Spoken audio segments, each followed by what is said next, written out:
Let's change these positions. So we're spawning here at 10 on the X and 300 on the Y. Let's change this to be random. So first let's create a function that will do that for us. Create a random number for us between a range that we specify. Call this function random number. And we can give it a min and a max. We type float 32 and a max, also float 32. We can use the random package that we got from the right here, cargo terminal rand. So we can use that to create the random number generator. Rand thread RNG, and then that'll create the random number generator. Now we can just get the number we want, right? So we can do between gen range, and we'll do the min max. So that'll give us a random number in the range of the min and the max, and we'll return that as a float 32. We don't have to put the return statement here since this is the last expression. That will give us the random number now.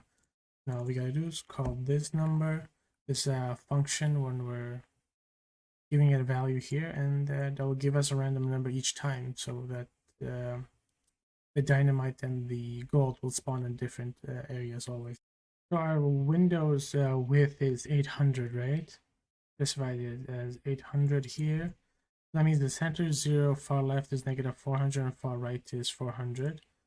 So we'll put that as our range. We'll put negative 400 to 400. That way it's somewhere within the screen. And we'll do the same. That'd be floats. And we'll just do the same for both the gold and dynamite. You just copy and paste this here. Now we can change the y-axis the same way. So we'll just copy and paste this function again that we've called. Now we have to just change these numbers.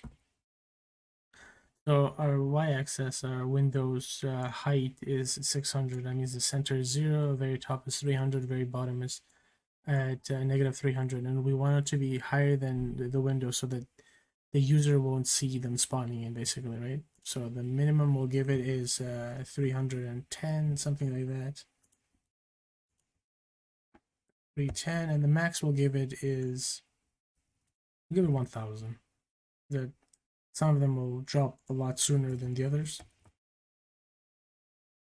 These are floats, so I'll just put a dot to represent the float. Over here we added the float 32. We don't really have to do that. I mean 0.2 is already a float. You don't have to. It doesn't make any difference. Same with this. Okay, that should give it a random position each time.